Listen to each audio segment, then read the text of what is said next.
Have you ever wondered why certain people feel so familiar the moment you meet them? Or why specific challenges keep showing up in your life, no matter how hard you try to avoid them? What if I told you that your soul actually chose every single experience you're having right now, including the difficult ones? Most people go through life thinking everything happens randomly. They believe they're victims of circumstance, bouncing around like pinballs in a cosmic arcade game. But what if that's completely wrong? What if there's an ancient wisdom that reveals something absolutely mind-blowing about how your soul deliberately selected this exact life, these exact challenges, and even these exact people to help you evolve?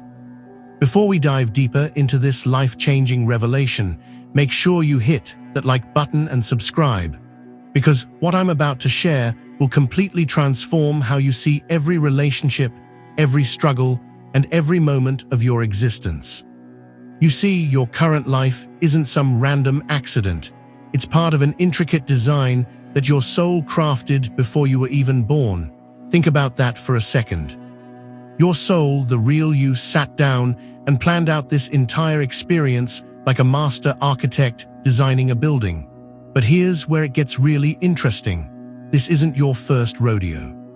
Your soul has been doing this dance for countless lifetimes, spinning on what ancient traditions call the wheel of life. Each time you incarnate, you're not starting from scratch, you're continuing a story that began long before this current chapter. Now I know what you're thinking. If my soul chose this life, why did it pick so much suffering? Here's the thing most people don't understand about the soul's journey. It's not about avoiding pain, it's about growth. Your soul is like a cosmic student enrolled in the universe's most advanced university, and Earth is the practical application course. Every single experience you've had, the heartbreak that nearly destroyed you, the betrayal that taught you about trust, the loss that opened your heart to compassion, these weren't accidents. They were carefully selected learning opportunities that your soul knew would push you toward becoming who you're meant to be. But let's back up for a moment and talk about this whole reincarnation thing, because if you're going to understand how your soul chose this life, you need to understand the bigger picture. Your soul doesn't just live once and call it quits. That would be like going to college for one day and expecting to graduate with a PhD. Instead, your soul goes through cycle after cycle of incarnations, each one building on the last. Think of it like a video game where you level up each time you complete certain challenges. Except in this game, the challenges are things like learning unconditional love, developing true compassion, and transcending the ego's need to always be right. And here's something that'll blow your mind: you're not playing this game alone. Remember those people I mentioned earlier, the ones who feel instantly familiar? They're part of your soul group. These are souls you've been incarnating with for lifetimes, taking turns playing different roles in each other's spiritual education. In one lifetime, your current mother might have been your sister. Your best friend could have been your spouse in a previous incarnation. Even that person who drives you absolutely crazy, yes, even them, you chose to interact with them because your soul knew they would trigger exactly the kind of growth you needed. This is where soul contracts come in, and this concept is going to change everything you thought you knew about relationships. Before you incarnated, you literally sat down with other souls and made agreements about how you would help each other evolve. These aren't just the happy, easy relationships either. Some of the most important contracts you made were with souls who agreed to challenge you, to push your buttons, to force you to confront your deepest shadows. That ex who broke your heart, that was probably a soul contract designed to teach you about self-love and boundaries. That difficult boss who makes your work life miserable. They might be fulfilling their agreement to help you develop patience and inner strength. The family member who just won't change, no matter what you do. They're showing you the futility of trying to control others and teaching you acceptance. Now, before you start feeling like you're trapped in some cosmic puppet show, let me tell you about the most beautiful part of this whole system: free will. Yes, your soul chose the general framework of this life, but you still get to choose how you respond to every single situation. You can learn the lesson quickly and move on, or you can resist and repeat the same patterns over and over again. This is where karma comes in, and most people have this completely backwards. Karma isn't some cosmic punishment system where the universe smacks you down for being bad. It's actually a perfect learning mechanism that ensures you experience the consequences of your choices so you can understand their true impact. Think of karma like a mirror. Whatever energy you put out into the world eventually reflects back to you, not as punishment, but as education. If you're consistently selfish in one lifetime, you might incarnate into situations where you experience the receiving end of selfishness. Not because the universe is being mean to you, but because your soul needs to understand what that feels like in order to develop genuine compassion. But here's where free will becomes absolutely crucial. You can change your karma at any moment by changing your choices. Every single decision you make is either creating more karma or resolving existing karma. When you choose love over fear, forgiveness over resentment, compassion over judgment, you're literally rewriting your soul's story. Let me paint you a picture of what actually happens before you incarnate, because this process is absolutely fascinating. Your soul doesn't just randomly pick a life like choosing items off a restaurant menu.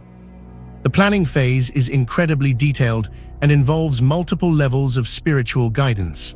First, your soul reviews its previous incarnations, all of them. It examines what lessons were learned, what patterns still need healing, and what aspects of consciousness it wants to develop next. This isn't done with judgment or criticism, but with the loving awareness of a student reviewing their progress. Then comes the selection process. Your soul looks at the opportunities available on Earth during different time periods and chooses the context that will provide the best learning environment. This includes everything: the family you'll be born into, the culture you'll experience, the economic circumstances, even the physical body you'll inhabit. And yes, your soul even chooses your challenges, that chronic illness you're dealing with. Your soul selected that because it knew the experience would develop patience, empathy, and inner strength. The financial struggles that keep you up at night. Your soul understood that learning to thrive with less would teach you about true abundance. I know this might sound harsh, but stick with me, because understanding this completely changes how you relate to your difficulties. Instead of seeing yourself as a victim of circumstances, you start to recognize yourself as a powerful soul who had the courage to take on these challenges for the sake of growth. But here's something really important to understand: forgetting was part of the plan. When you incarnate, you pass through what's called the veil of forgetfulness. You lose conscious memory of your soul's plan, your past lives, and even your true spiritual nature. This isn't a cosmic mistake. It's absolutely necessary for authentic learning. If you came into this life remembering everything, you'd just be going through the motions. The forgetting ensures that when you choose love, it's a genuine choice. When you develop compassion, it comes from real experience, not just remembered knowledge. The veil makes your spiritual growth authentic and earned, but your soul is clever. Even though you forget the details, it leaves you breadcrumbs along the way. Those moments of déjà vu, your soul recognizing familiar energy patterns, that instant connection with certain people, soul recognition breaking through the veil. Those dreams that feel more real than waking life, your soul remembering its true home. The synchronicities that show up in your life aren't coincidences either. They're your soul's way of nudging you back on track when you start to drift too far from your planned path. When you see repeating numbers, when you keep hearing the same message from different sources, when opportunities appear just when you need them most, that's your soul and your spiritual guides working behind the scenes to support your journey. Now let's talk about what happens between lifetimes, because this part is absolutely mind-blowing. When your physical body dies, your soul doesn't just disappear or immediately jump into a new body. There's an entire process that takes place in what we call the interlife.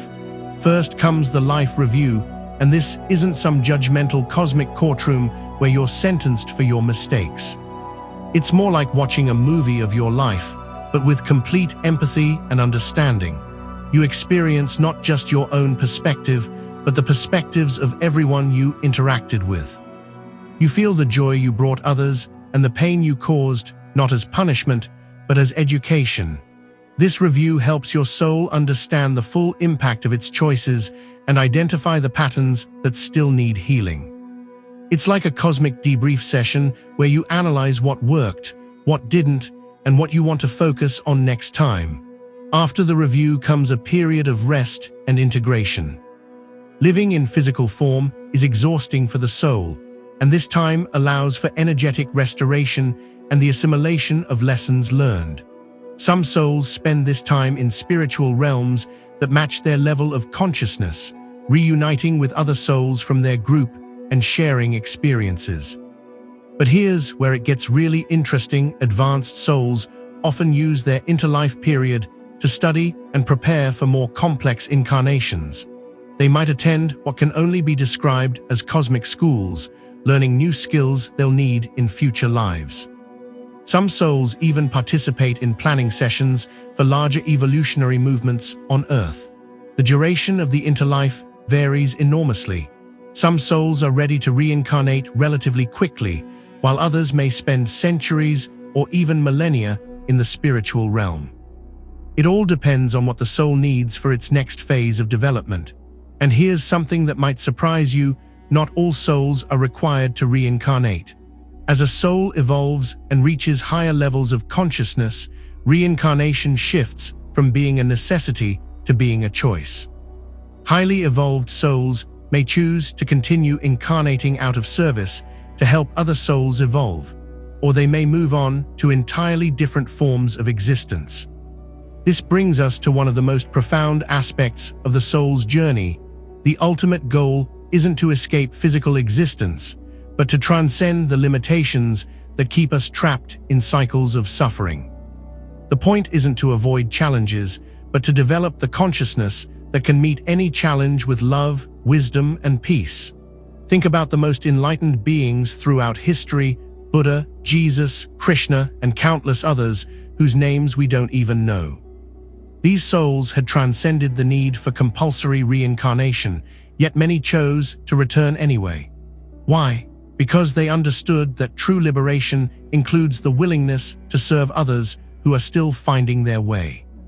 This completely reframes how we think about spiritual development. It's not about escaping the world or rising above human concerns.